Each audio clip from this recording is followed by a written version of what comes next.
Testing 1 2 3. Testing 1 2 3. What's going on, everybody? It's your man Chris Izzy here, back with another video. I finally got the live stream working on my computer. You won't have to see it from the phone no more. I can finally show and visually explain what I need to when it comes to live streaming, when it comes to the people, when it comes to, let me make sure the mic works real quick. Microphone. Making sure when it comes to all the topics I want to talk about. But today's going to be a specific topic. Today's going to be the topic of racism. I made a video about this earlier today, but it wasn't in the best quality, so I had to do it over again. Racism in America, racism across the world. How do I feel about racism? Why does racism exist? And what is the truth behind it? We're going to go into this.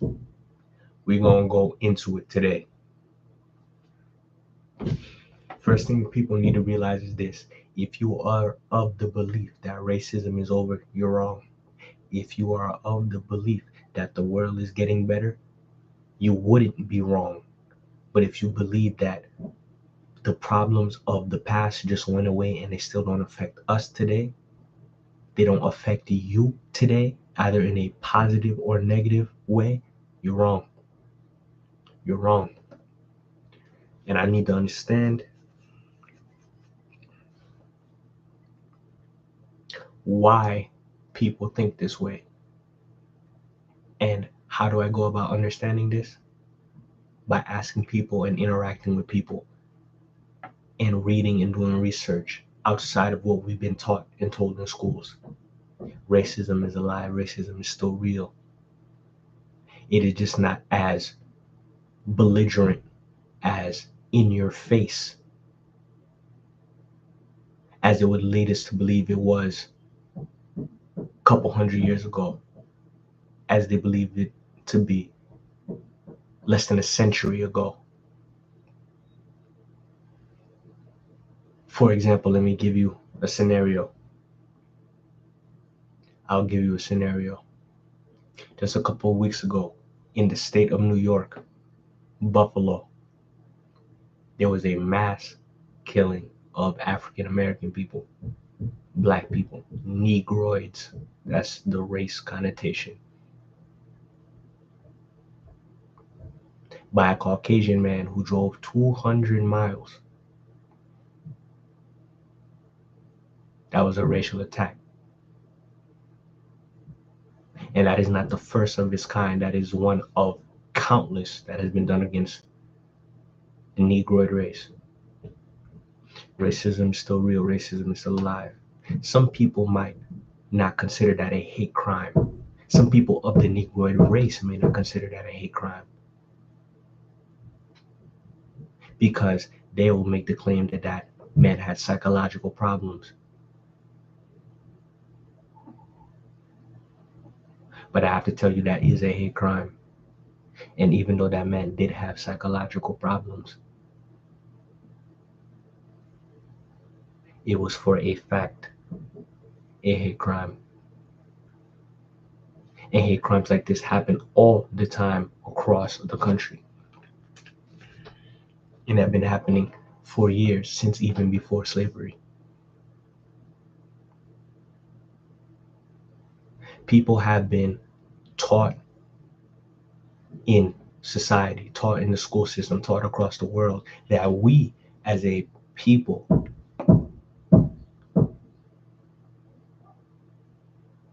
are all equal. Everything is good. Criminals do criminal acts because they choose to break the law. Stick to your way, stick to your culture, follow society, do not stray away from norms. Believe in your systems, your government, your education, your health system. And the world should work perfectly. But literally no one across the country, no one across the world believes that. There are clearly still problems today. Clearly still problems that we had for hundreds, if not thousands of years at this point that we still have today in our society. And one of the biggest causes of this problem is racism.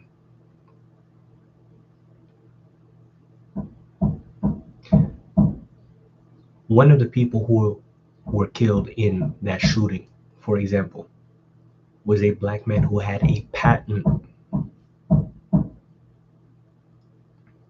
that he was working on because he was building an engine that ran off of water, an engine that ran off of oxygen and hydrogen. There was a black scientist who, just before he could finish his patent, just so happened, coincidentally, died in a mass shooting event with all other black people. You cannot tell me that that was just the deems of a psychotic person and there was no racism involved.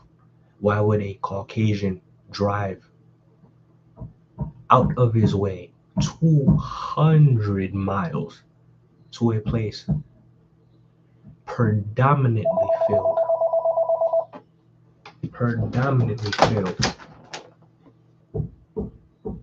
with African Americans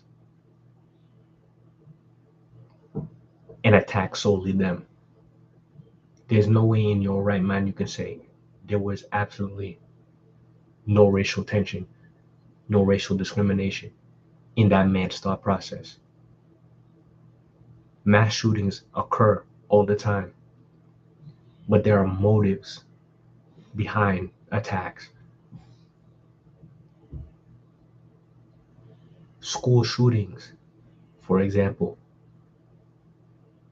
teachers, students of all ages, of all colors, of all races may attend that school, or predominantly more than one or two races will attend a certain school and get attacked. This happened at a supermarket in a predominantly black area, far away from where the attacker lived, in a foreign vicinity, foreign land from where the attacker lived. Usually attackers will attack somewhere near the area that they live. This was a planned assault. He had a whole manifesto. This was a planned racial assault.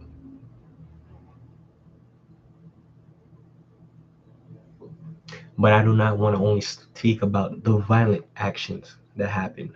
I will come back to why I'm bringing up this topic in the first place, because I want to speak on less violent racial structures that are going on today. Like I said, and I would be preferring to call African Americans, West Indian Islanders, Africans, Eastern Islanders, any form of native Aboriginal people, they will be referred to as Negroids. That is their scientific definition for how their facial structure and life has been categorized. There are four types of races within the human race species: the Negroid, the Dravidian, the Asian, and the Caucasian. These are the four. Or you would call them blacks,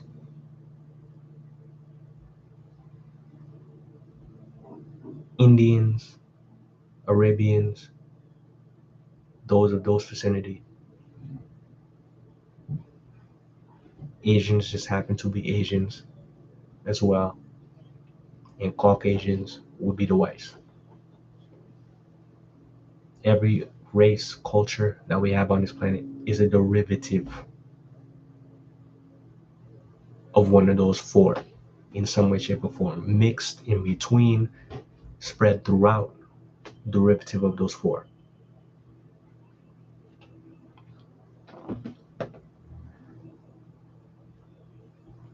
The race that has been discriminated against the most, especially in America, but in all reality across the world, has been the Negroid race. It has been the Negroid race. We have come to an understanding that over time it has gotten better. Over time, quote unquote, racism has gotten better because we have fought for rights. We have fought to end slavery. We fought to end segregation. We fought for jobs. We fought for civil rights. We fought to end Jim Crow. All of these things are true, but the problem still persists. Why? Why? It is because the structures that were in place that supported segregation, that supported slavery, were created by people whose descendants to this day still benefit off the system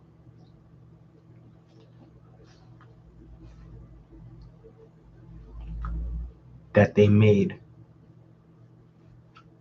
to push for slavery, to push for segregation, to push for injustice. The descendants of those slave masters, the descendants of those who supported Jim Crow, the descendants of those who fought against civil rights, they're still alive. They didn't disappear. There was no humongous, unanimous war where lives were lost and the Negroid race came out on top saying, we will no longer be oppressed. There was no unanimous war. There were those of us like Malcolm X and Marcus Garvey who wanted to go for a more militant route. But at the end of the day, the route we ended up going on was more the route of the Martin Luther King, the Dr. King and folk, who preached for peace, the Dick Gregories, who preached for peace, protests, marches. Stand your ground, but not throw a hand. Do not throw a fist. Do not fight back. We went for a route of no war. We went for a route of follow the leader. And lo and behold, all of our great leaders from those days were either murdered or no longer are alive today to lead us anymore. And those leaders wanted to be equal, and their lives ended. Did they quote unquote push and get a better world for their children and their grandchildren that is more equal than the world that they live in? Yes. But the people who were against them, who did not favor them, who did not favor their movements, they did not stop and change their minds. They took their same ideologies, their same beliefs, and taught those beliefs to their children, and then their children took their ideologies and their beliefs that they learned from their parents who were against freedom, who were against free rights for all, and taught them to their children as well.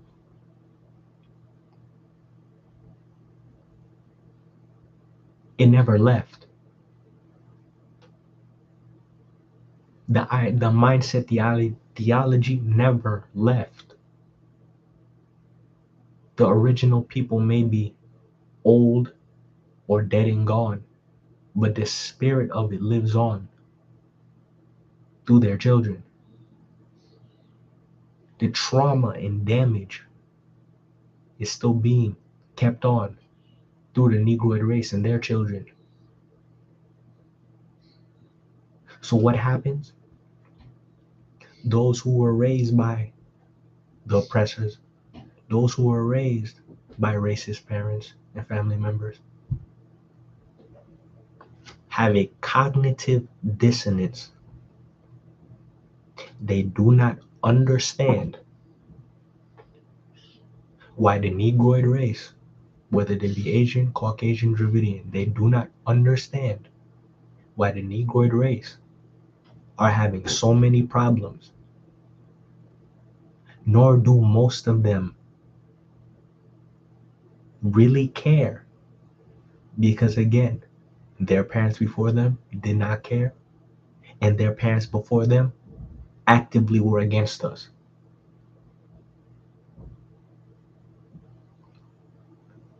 So when they make arguments, make claims that all Negroids or most Negroids are criminals, most Negroids just want to break the law, most Negroids just hate each other, they don't understand why we do. They don't understand why we attack each other. And more than likely, they will not do anything to stop it, because they realize they benefit off of what their parents did to us. They benefit off their grandparents and the injustices that they did to the Negroid race. They don't want to lose their status. They don't want to lose their power. They don't want to lose their homes. The only thing they can say or claim is this: I didn't do anything to you, therefore you shouldn't have a problem with me. But yet you know your parents, your grandparents, who may be still alive to this day, are closeted racists. You won't say a thing against them. You'll let them be. They will let them be. Let them say what they gotta say. Whether or not they distinguish themselves as being cool and respectful as if they know everything. And they will not go out their own way to come to these communities to try to empathize, be compassionate, show help, and understand that these people, their parents did not have as much as my parents, and their grandparents literally had little to nothing at all. And they cannot put two and two together to understand that's why the Negroid race as a whole, even though very few of us do better than others, are not doing well, are causing harm to one another, cannot work together to build up a society. They cannot realize this because they weren't brought up, they weren't taught by their parents or their grandparents to think this way. Most of them were taught to do the opposite, even though laws would tell them they can't be racist out front. They can't deny people jobs out front. They still do, because again, those in power will never relinquish their power. Those who hold office will not let go of their position in office. Those who run businesses and have land and run economies and businesses will not relinquish it to anyone outside of their friend circle, their community, their race. And they've been doing slowly but surely in the background, doing manipulative tactics to get African Americans to try to fold. The racial tensions never ended. We diminished the effects of the war, but they are still lively today. An example, gentrification. Negroids in the first place don't have any money to start off with. The Negroid race does not own any banks anywhere across the world.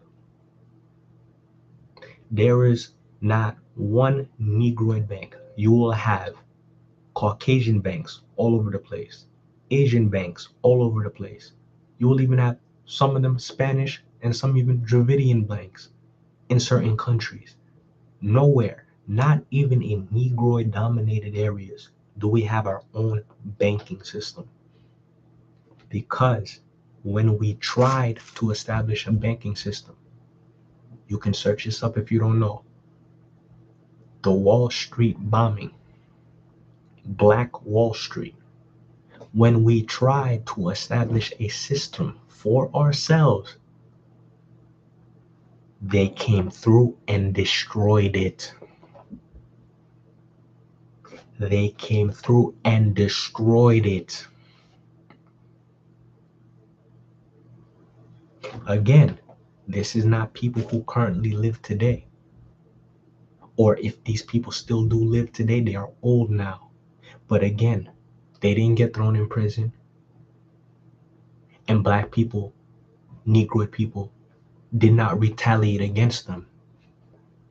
Remember, we did not take a militant route. We took a route of peace to get where we are here today. And no matter which side we would have chose, there would have been benefits and consequences to our actions. What was the consequence of turning the other cheek when everybody did something or when somebody did something to you? You lost what you got and you didn't have the ability to bring it back up. Whatever they destroyed, whatever they stole, whatever they took from you, they still have it. They controlled not only the banking system, they control the housing system, they control the court system. Anything that they did, anything that they tried, you couldn't say a thing. You couldn't argue a thing. We lost it outright. And to this day, their children still have it. Their children grew up with it. Their children are still in control of it. Do you honestly think they're going to give it up? Do you honestly think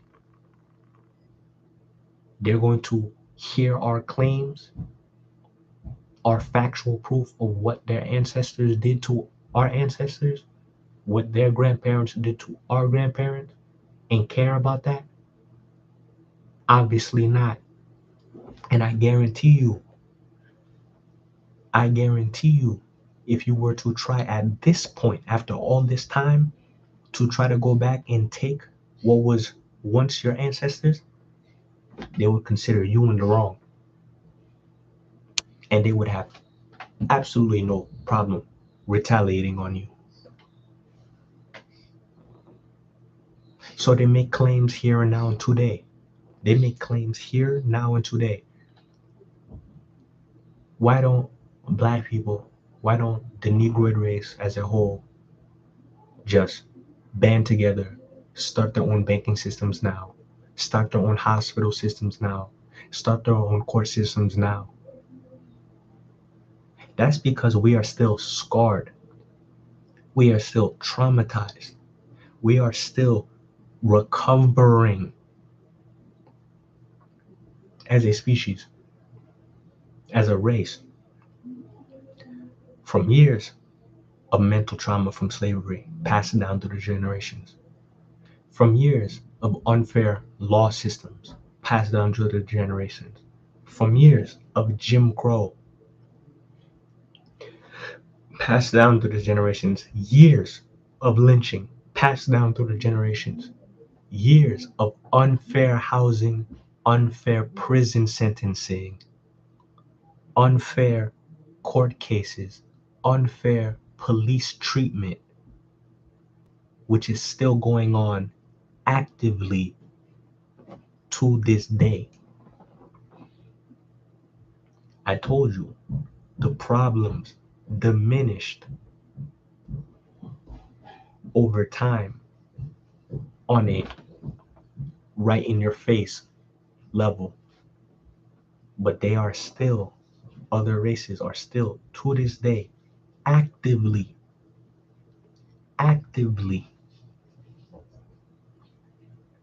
acting on the teachings, the ill will, the blatant racism of their parents and their parents and their parents before them, whether or not they live in a community that has Negroid people with them, whether or not, whether or not. And these people who already were born into a society that favors them outright, even the poorest of the poor in a Dravidian, Asian, Caucasian household, even the poorest of the poor, those living in Detroit, those living in the South, wherever a poor population or poverty ridden area would be, they still have racists there. Even though their own society may be treating them wrong, they still consider themselves better. They still consider themselves in a better situation and above the Negroid race, because this stuff was passed down generationally. Does not matter if you were living in a condo somewhere in a well-populated city like Detroit or New York, or you're living down south where there are alligators. It persists to this day. And they do not attack us today with firing hoses. They do not attack us today with whips and chains. Do not attack us today with blatant racial slurs and attacks with masks on their face, riding in trucks, burning crosses. They do not attack us today with that anymore. But they do attack us still through the police system. And the police system, when it first started, was slave patrol. The first ever police system was slave patrol for plantation owners. That system is an example of a system that has morphed from what it once was, but still carries the same roots from the day it started. This is why when the Negro race says to abolish the police system, you must give some credit to what they're saying, because it was a system originally created to deter them, keep them in check, and stop them from believing in themselves, whether you want to believe it or not. They stop us through the prison system. The prison system started out as a place for slaves who were now freed after the Civil War to now have homes. It started off as a a homeless shelter, basically. It started as a place for runaway slaves to now have homing. But you know what they did? As soon as they got slaves in there, they put them back to work. They put them back to work. And somewhere down the line, now they had slave patrol, now turned into officers. And now these police officers would wrongfully accuse these now free slaves who didn't have homes, who tried to get their lives started, put them into these new home shelters, which were prisons, and put them back to work. They are no longer slaves by name. but they are now put directly back into working for the community, directly back into work without pay. You see how things didn't change? The name may have changed, but the action didn't. They never stopped. They never stopped. They never stopped. And people have to understand that this extends throughout all of society. This extends throughout all of our culture. Now people are getting attacked through the media. Now people are getting attacked through the products that they buy. Now people are getting attacked through the way that they dress. Little cultural norms in society are now being used as ways. They make it harder for the Negroid race in this instance to get homes, for example. Certain Negroids, no matter how good their credit score may be, no matter how good their insurance may be, will not be allowed to buy homes in certain areas, will not be allowed to buy homes in certain areas. In certain areas where Negroes have been living for most of their lives, run down, beaten up because they had no money that was inherited from their parents. They had no familiar structure or system that was kept down from their family before them, are now being bulldozed down. They are forced to be evicted, and they're being pushed further and further and further into poorer, less populous areas so they can now build homes for those who have, because their parents benefited off of a racist system.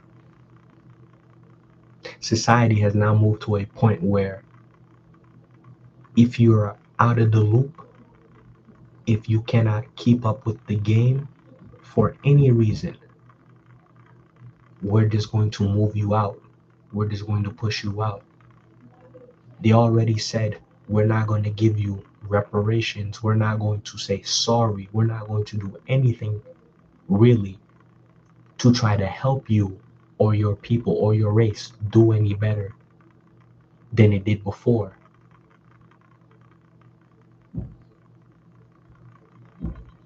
On top of that, now we are now going to force you to play in our game. And those who are going to win are those who have the most. Now it's shifted to a more capitalistic society over these years. And those who have the most will benefit the most out of this society,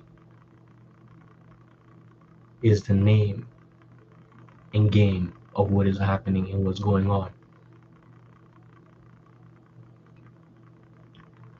Now that I've talked about gentrification, has there been racism on the part of one race to another besides the Negroid race? Yes. The Asian race has faced discrimination over the years.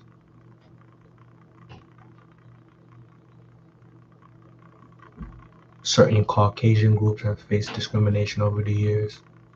Dravidian race has faced discrimination over the years.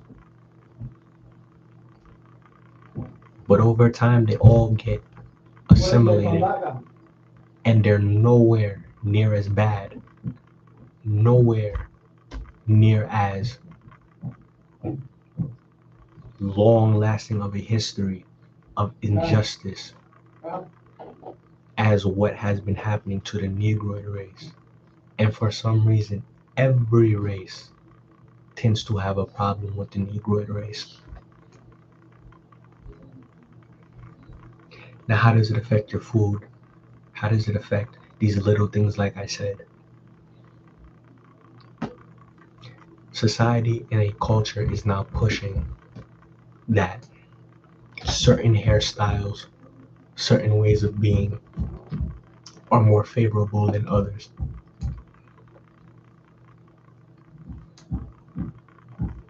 The black culture has been so hurt and so damaged over these years through the police system, through the integration of drugs into our society, through unfavorable laws, through unfavorable financial systems, through inabilities and denial of moving up in status into certain communities and homes due to these racial injustices that was passed down from generation to generation to generation, that the black culture has shifted to a point where they are now either in two categories. You are either shifted into a category that you are now under religious belief and you believe that a savior figure will solve all your problems, or you are under the belief that this criminal activity that we have been forced into, this lack of poverty that we have been forced into, this lack of education that has been forced upon us, is the way our culture is the way our society is, and we should be proud of it. We should do nothing to try to elevate ourselves back up. We should do nothing to try to push against the grain. We should do nothing to start to create or promote our own businesses, start our own lands, because it is out of subconscious fear from countless centuries of bullying, pushback, and hate from other races. To believe that we are criminals, to believe that we only can live in poverty, to believe that our societal structure and family structure must be based on nothing but the clothes that we wear, the amount of money that we have in our pockets,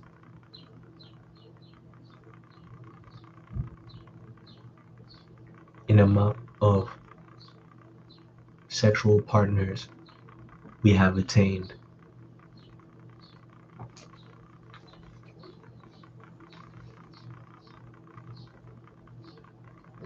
And even to this day,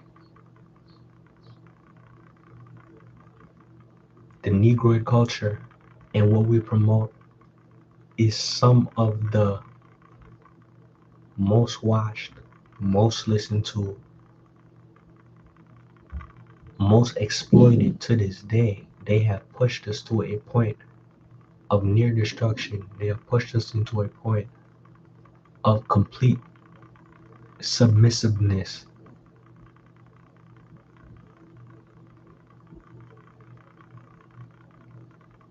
And to this day, they still try to imitate what we do, imitate what we say, integrate our culture into their own, abuse us for it,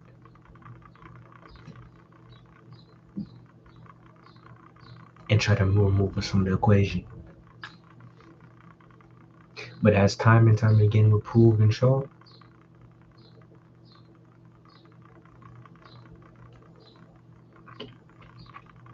we will continue to persist. We will continue to persist. And that is the first half of what I've come to present to you today. Because I had to make it known, I had to make it clear for everyone to understand that racism does still exist to this day.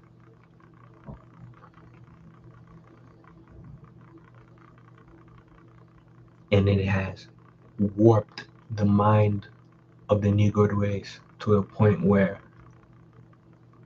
they are bottlenecked in every corner.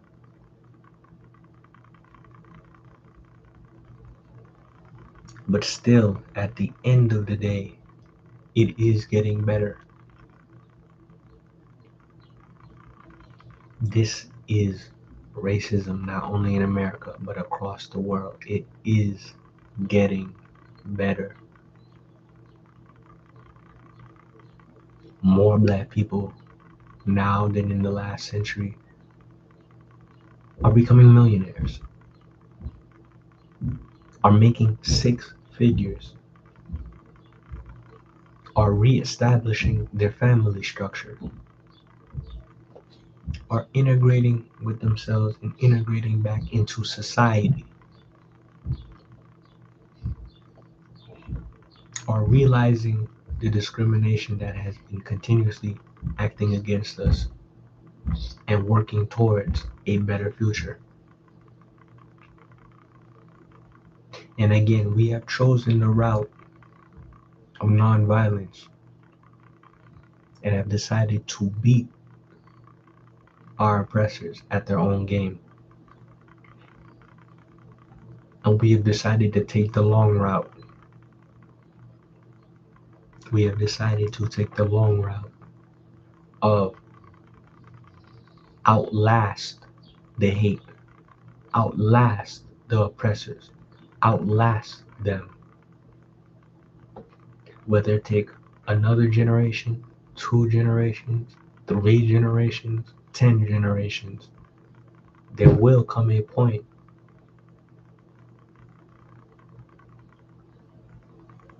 where those who truly harbored hate in their hearts, those who truly wanted the destruction of another race, will truly be long and gone. And their system that they have built will slowly and surely finally crumble apart. And there will be equal race for everyone. Because not everyone of every race is a racist. But I can guarantee you, in their lifetime, they can say they can have a family member or they have had a friend who still pushed these archaic beliefs, who pushed them.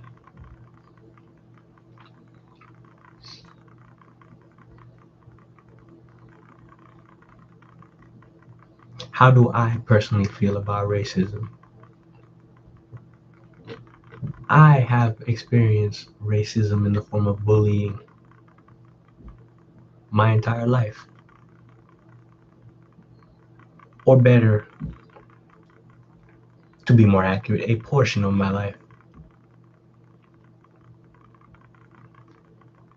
But this racism did not only come from other races, they would also come from, at times, my own race.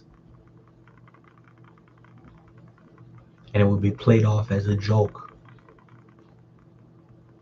And little did they know what effect it was not only having on me, but effect it was having on their own psyche. By imprinting on themselves, it is okay to make fun of myself.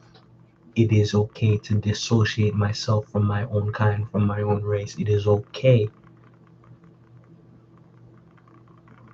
to say my race is lesser. I want to go to a more civilized, more intelligent, more correct race.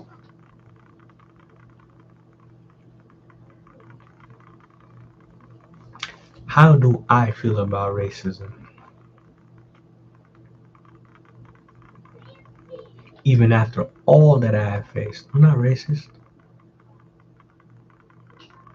I have never hated anybody for the color of their skin, the way that they talk, the texture of their hair, the design of their face, cheek, neck bones, their stance, none of that. I have always looked for what has been most important to me in a person: their character, how they carry themselves, what do they believe in, what do they stand for, what they know to be true, what they will live and die for.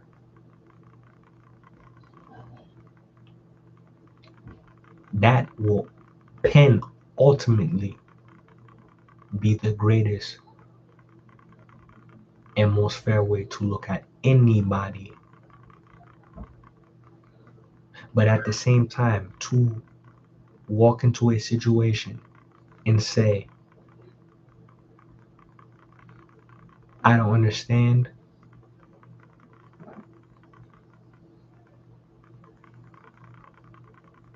or I do not see color, is just a lie.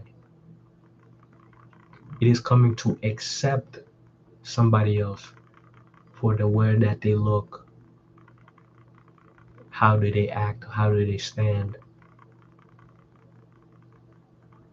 all of their physical features, phenotypes that distinguish them from anyone else. Take pride in how you look, take pride in your race and where you come from. But the problem lies here. For those who have trauma or those who have been indoctrinated into believing one race is better than another, you do not know how that affects the child.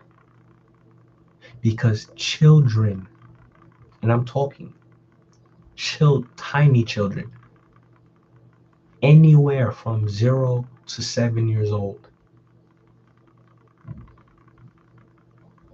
if you put children in a park and allow them to play,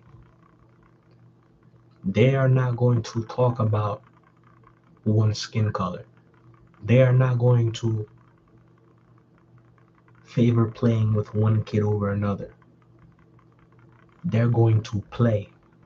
They're going to explore. They're going to interact with one another. Children, people, humans, the human race does not come out of the womb hating itself. It does not matter if that human was born in a life of luxury or born in pure poverty. Children play, explore, and always find a way to find wonder in a situation. You are taught, you are conditioned, you are traumatized, and all of these things will lead you throughout your life to hate. All of these things will lead you throughout your life to cause harm. All of these things will lead you out your life to stereotype one race from another. You do not come out the womb with any of these predispositions. And when I thought about this, heard somebody speak on this, heard multiple people speak on this, and came to the realization for myself, I found it to be true. I did not come out as a young child hating other young children, even when they bullied me. I did not come out hating other young children. I was happy. I was content with life.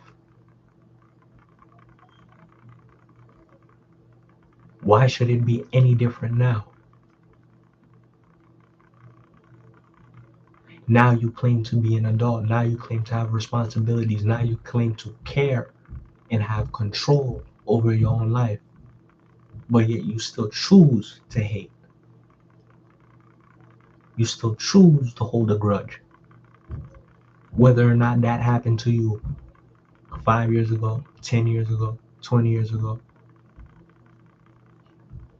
30 plus, you still choose, if you truly have control over your life and volition, to choose to hate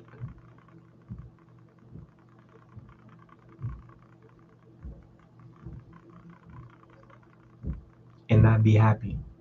And not only on top of that, you choose to teach your children and teach those that come after you to carry the grudge you had, to carry the caution, the paranoia you had growing up,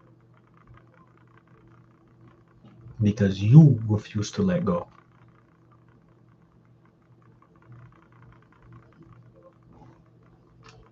That is where the problem lies at the end of the day.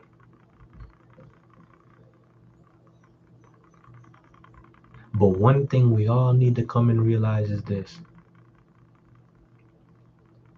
God, nature, the universe does not discriminate. The universe does not discriminate.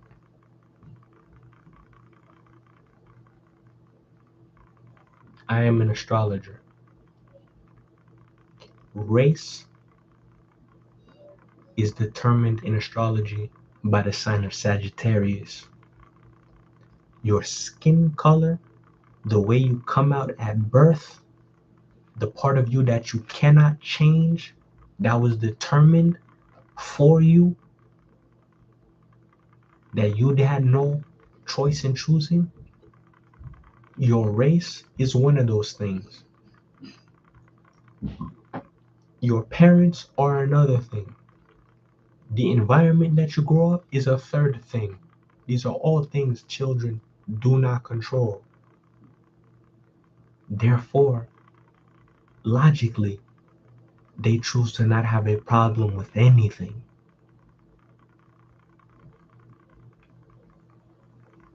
They choose not to have a problem with anything because they can't control it. They cannot control it.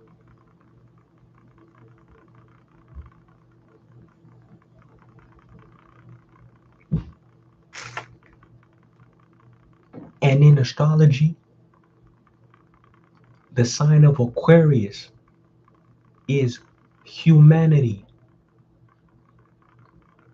Is humanity. We are currently in the age of Aquarius. We're in the age of humanity.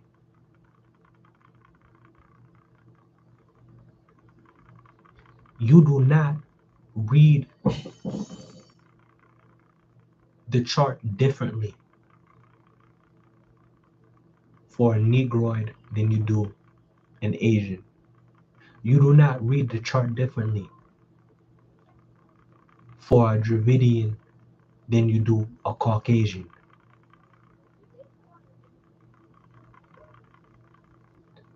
You read the chart for a human being, you will get a result that is 100% accurate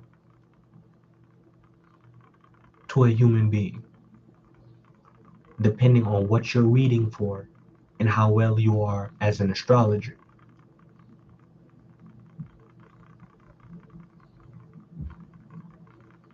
Your race, skin color, background, none of that matters when it comes to God. None of that matters when it comes to the universe. None of that matters when it comes to an astrology reading. It all reads the same. It is all objectively, not subjectively, not your opinion, not what you think, and what it is. All humans, all races are the same. are the same. Does not matter if you, for example, are not of my particular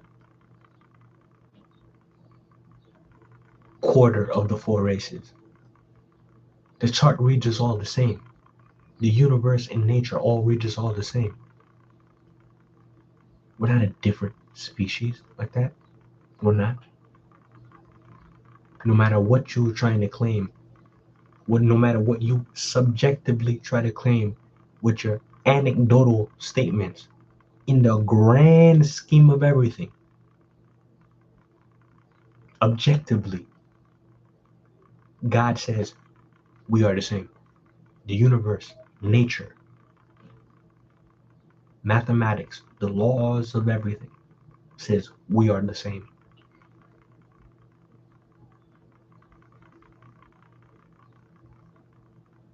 So, whether or not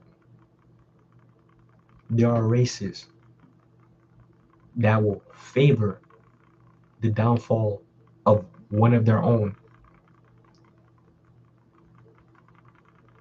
for whatever the reason may be, you will only be killing yourself. You will only be deleting yourself off the face of the planet. You will only be killing your sister, killing your brother, killing your cousin, killing your neighbor. Because you can't tell me the difference. I'll give you an example real quick. I don't even need to go that grand. You have a black man and a black woman. They have a black child. For example,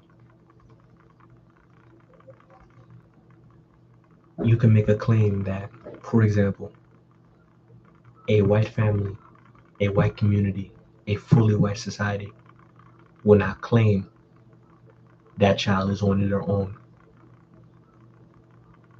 You can have a white child from white parents, and you can make a claim that the black community will not claim that child as one of their own. Not take care of the child, not feed the child, not give the child a home, not any of that, but claim, yes, this child looks exactly like and was birthed from one of these other black individuals born with completely black parents as well. Then you will take a black father and, for example, a white mother. They have a child. The white mom is from a completely white family, and the black dad is from a complete black family.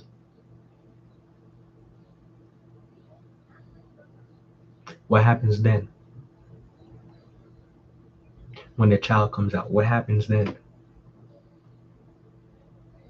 Who claims the child? What part of the family claims the child?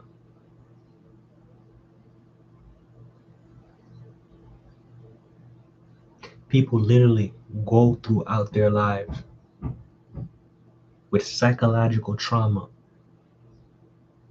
because they have a white mom and a black dad, black mom, white father. You will have people on the white side of the family cussing out that person, talking ill on the child, treating the child differently in games. And then you will have on the opposite side of the spectrum, vice versa happening as well. Do you know what psychological damage that will do to the child? Because the child will walk throughout their life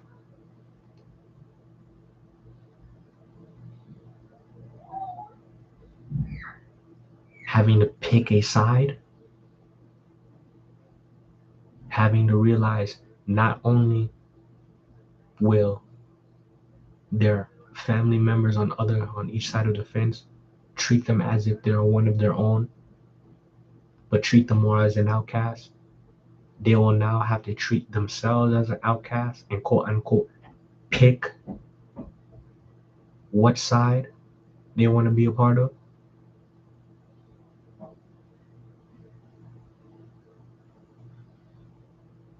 Do you know how that would make a child feel?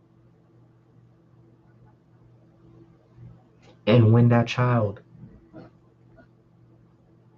finally decides to marry somebody and have a child of their own, they will not have to think, will my child be accepted? Will my child have to go through life wondering where do they fit in society? Because it's lost to them.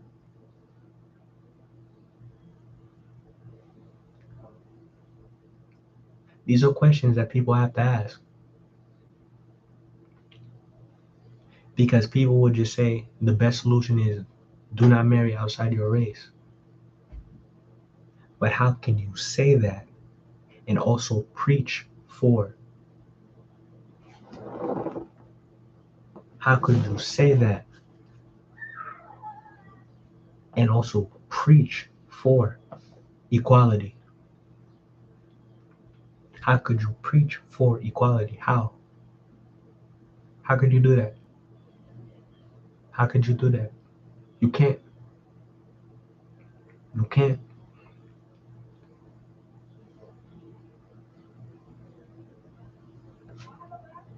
You cannot.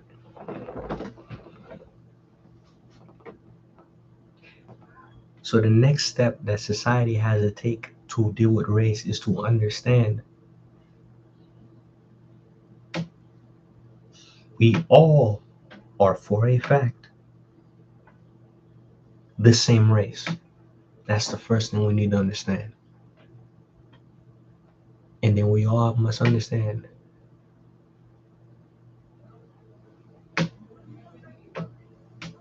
some of us have been treated more misfortunately than others.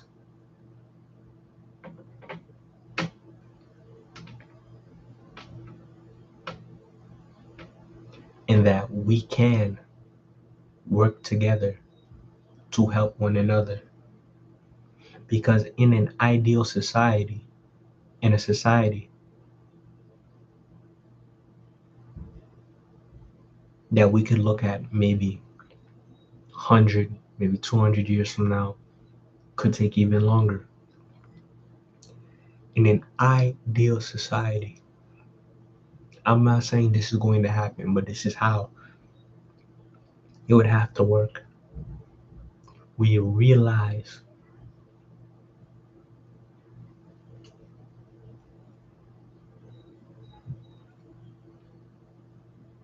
there are people like us who are in need, who need help with their trauma, who can help us out. We can admire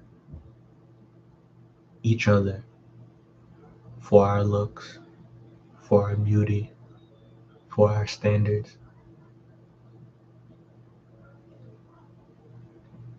and not have to push for quote unquote segregation from yourself. Push for segregation from yourself. Because another thing people forget to realize is, especially in the Negroid race, there are not a lot of quote unquote pure Negroids left, especially in the Western Hemisphere. When Christopher Columbus and Amerigo Vespucci came to the Western Hemisphere, there were already African Americans here. There were already African Americans here. The quote unquote Native Americans that were living here were African American, quote unquote, black people, quote unquote, Negroids.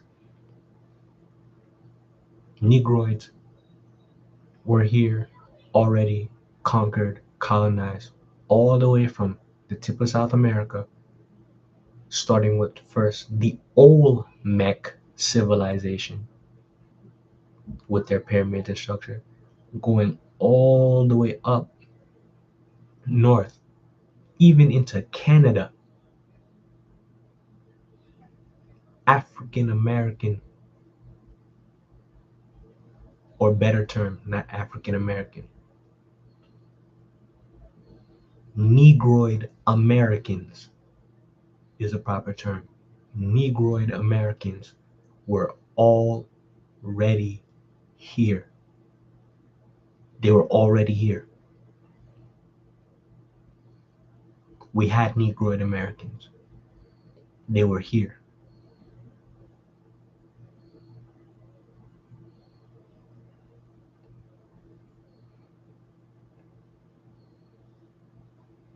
Negroid Americans. We had Arabian Negroids, or what they would call the Moors, those from West Africa, the Moors. You had Negroid Europeans, Negroid Russians. You even had Negroids in Alaska. But when Amerigo Vespucci and Christopher Columbus and their men came, they brought disease. And the disease caused the death of countless Negroid Americans. Those who survived, we are the descendants of them to here, still alive to this day. To this day.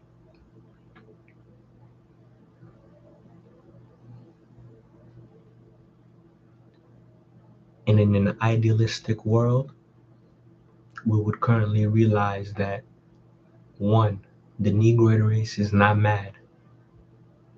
We are not mad.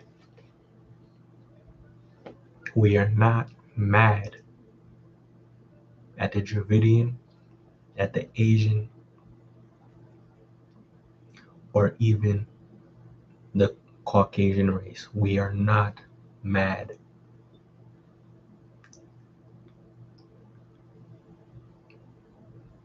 We want what we said we wanted in the beginning, because that is the route we went down, and that is the route we're still going down to this day. An equal playing field for all.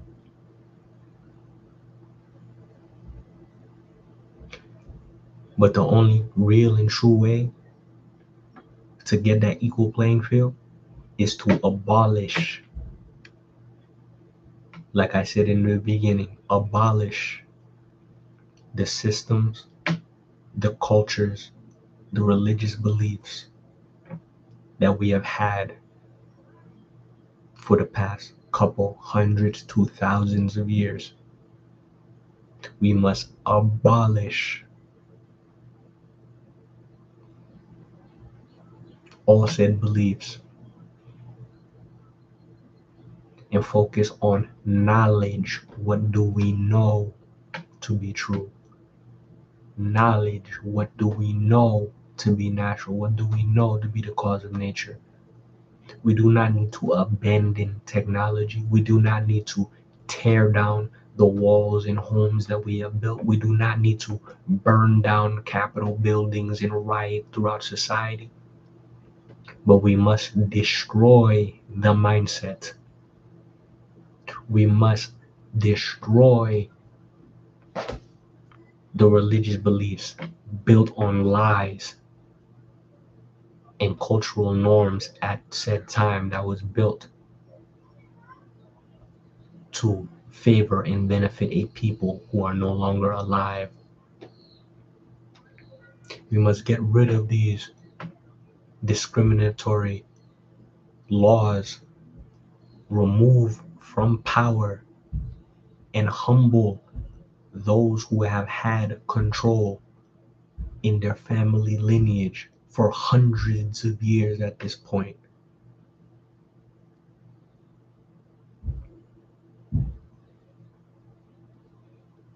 Keep the homes, keep the infrastructure, keep the technology.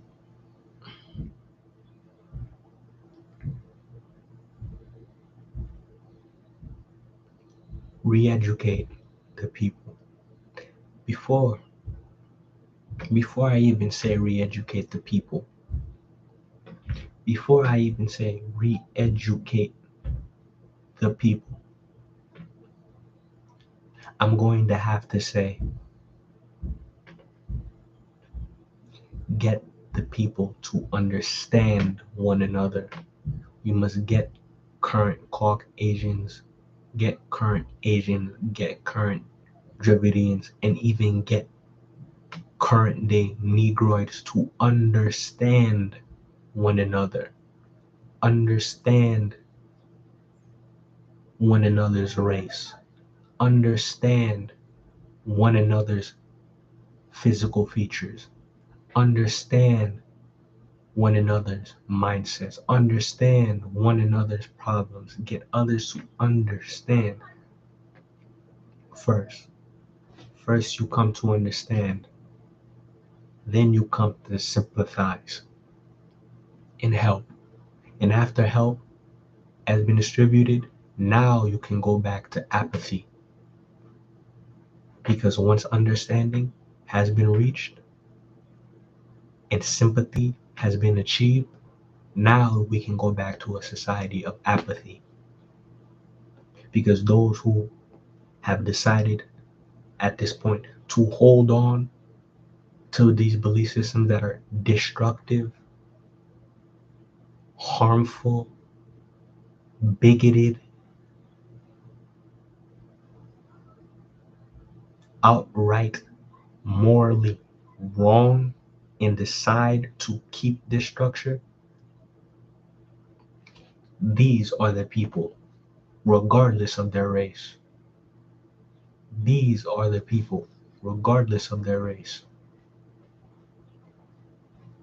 should be considered criminals, should be considered unlaw abiding, should be considered those who want to do harm not only to selves, to others, but themselves.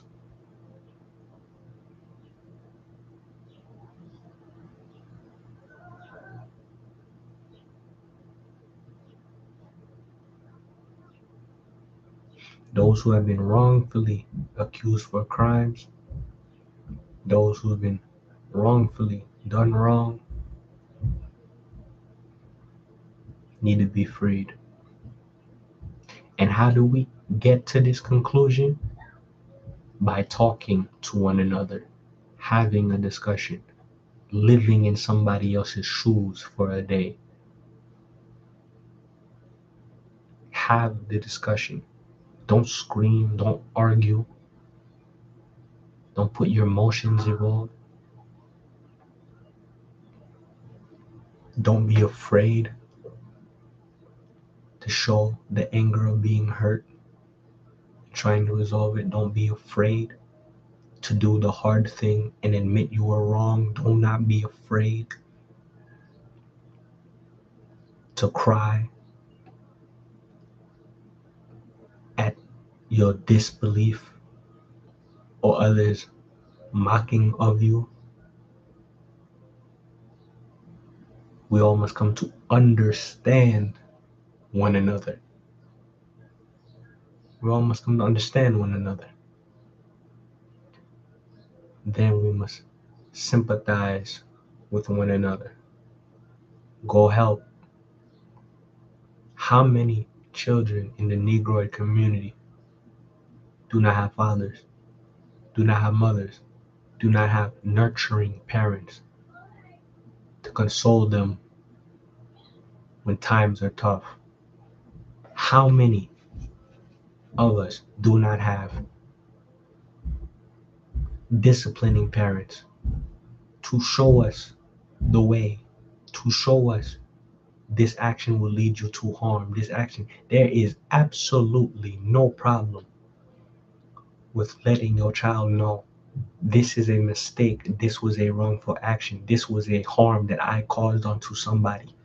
Do not do that to others.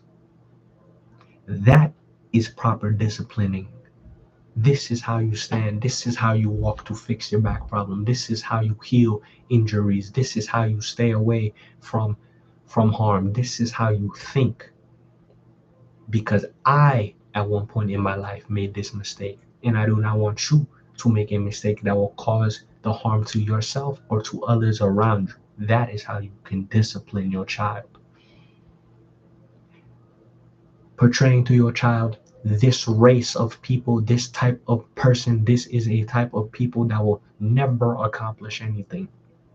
This is a person who will always try to cause harm to you. This race, this type of person, this background of society, they are like this because they want to be evil. They want to trying to cast blame passive aggressively, pass blame onto all problems in society, onto a particular race, onto a particular person, onto a particular group of people is wrong. Cast blame on an action, being arrogant, being bigoted, giving into your emotions, being too gullible. These are things, these are actions that could cast somebody wrong. And these are actions that need to be explained in detail. Hypocrisy needs to end. Casting blame on somebody for one thing and you go around and do the exact same thing and giving yourself a reason to. No one is perfect. This is not an overnight solution. This is why I say a system like this would need to start today and would not be in a state of functioning order for a couple hundred years, bare minimum. Because you must remember, slavery was not only 200 some odd years ago. Slavery was not 400 or 500 years ago. Slavery, the attack of one race or another, has been going on since the days of empires. Ottoman, Persian, Roman, Greek, all of them had slaves. You can even find on Egyptian architecture, even the Negroid race had slaves at that point. Even Negroids had other Negroids working as slaves. I can only assume that they had slaves because those were true criminals whose actions and moral stances they quote unquote choose to have done wrong and they had to serve the price for their actions. But who's to say if this was at the beginning of their society when they were at their height, or this was near the end of their society when they started having politics, narratives,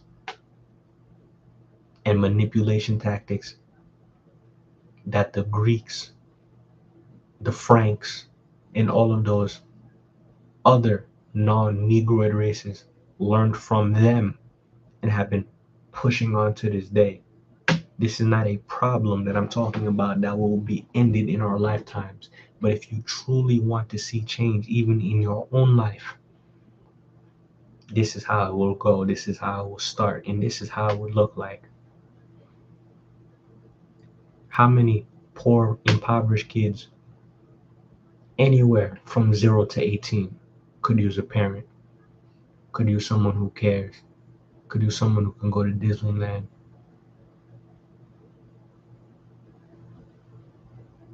who can learn to heal from their sexual misconduct that was done to them at an early age or that they didn't understand, can come to grips with the drug problems that they or their family members have come to come deal with the psychological trauma of bullying or abuse physically by uninterrupted parents, could come to learn hobbies, learn trades, learn crafts, learn how to do chemistry, learn how to do science projects, learn how to do tests, learn how to do better hygiene. All of these things. And we decide to work together and realize we are not perfect no matter what the race. We have problems. We have things we are not proud of, things we would never try to reveal to the public because something was done to us to make us want to do this now.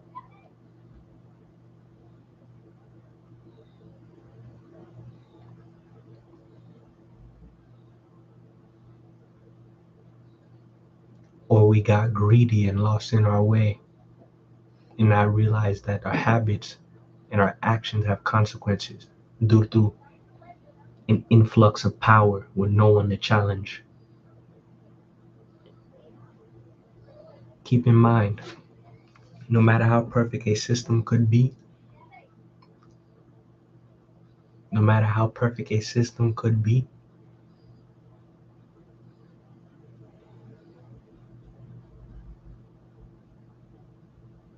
there will always be those who go against the system. There will always be criminals, per se. There will always be those who will always do what they want, take advantage of another person. But if we have a prevention system, if we have a damage control system, two main things. If we as a society work on a prevention system and we work on a damage control system,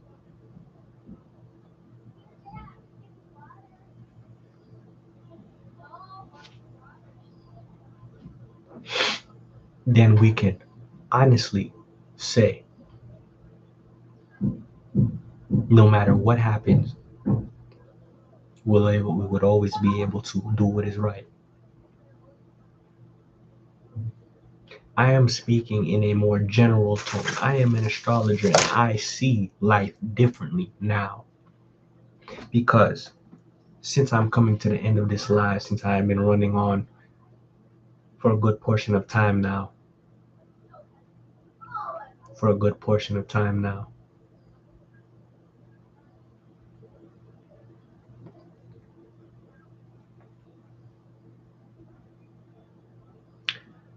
I will say, what do I personally see and believe about life now? If you have stuck to this part of this video or if you haven't, just skip to the end. Otherwise, you're going to hear why I think this way and why I see life. I've said it before in live streams, but I'm going to say it again. You did not invent your experience. You did not invent your life. I'm going to show you some books right now. Whether you read a book like this or you read a book like this, or you even read books like this,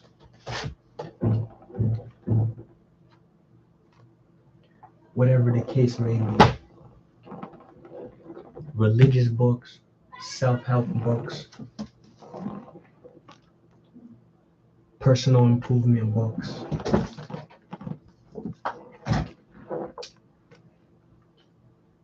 or books about history. No matter what type of books you read, or what, no matter what type of mindset things you find interesting, whether you read it, you audiobook it, you watch videos on YouTube, you talk about it with your friends, you hear your family members talk about it, whatever the case.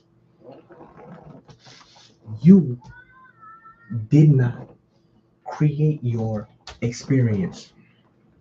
You didn't create your experience. You didn't create your experience. You didn't. You came into this lifetime to have an experience. Everything in your life, according to nature, according to the universe, according to God, if you truly believe in the Bible, and you truly believe in a religion, you believe your God is the all knowing, all powerful, all creator of everything. Therefore, by default, he, she, it would be the one who is the one that designed this reality for you, created this experience for you, and is governing this experience for you. You have no control, no say, no ability to break out of the bonds of time and reality or whatever the case may be. Your God, this planet, the birds, the trees, the nature, the air, the sun, the breath, whether you are more spiritual and you believe in nature, you believe in the trees, you did not create nature. You are made out of nature. It was here before you. And even if you believe in God, it even said that in your book. And as much and as even though I showed you very, very common and well-known books in self-help, personal development, money mindset, proper mindset books about determining and creating your own life, you can only control what you have access to. You cannot grow wings in the snap of a minute and command yourself to fly. You cannot do that. You can go to school, learn how to invent a plane, take off and fly, but you will never be able to grow wings. Or you will never be able to just hover and levitate and fly away. You can't do it. And there's nobody in any book ever that has actually been able to prove it that will tell you said thing. You can make a claim that you can extend your life an extra 50 or 100 years if you eat this proper diet, you do this proper breathing exercise, or you do this way. These are all things that will benefit you while you are still alive, but everybody is on a clock. And it's been this way since the beginning of time. Whether you believe humans were the first things on the planet, you believe there were dinosaurs, there were other species alive millions of years before us, what happened to them is the same thing that is going to happen to us. We will die one day. Everybody, every living thing, even every immaterial thing will one day disintegrate back into the elements, back into the nature, back into the universe, back into the creation of God,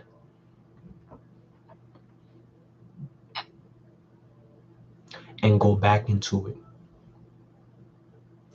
Every good action, every good intent, every good will, and every bad action, every bad intent, every bad will was already pre-written to happen. And I know a lot of people, when they hear that, will automatically deny what I say. But when I said the good intent and goodwill is already predetermined to happen, you were on board with it. But when I had to say bad intent and all bad actions as well, you were automatically pre-taught and predetermined in your mind. From all of the books I just listed and I showed you that I had, and everything else you've heard in society, that's not the case. Or we shouldn't think that way because so and so bad things will happen. This experience is what it is. This universe, nature, God is the way that he, she, it is, and it will continue to go on whether you are here or not. It is moving through you, it is working with you, it is you. You are a part of it. And one day you will return to it, and I can prove through factual belief and through factual knowledge, you will one day return again. Therefore, nothing truly bothers me anymore. This has been Chris Desir, 100 Agency. I will catch y'all next time.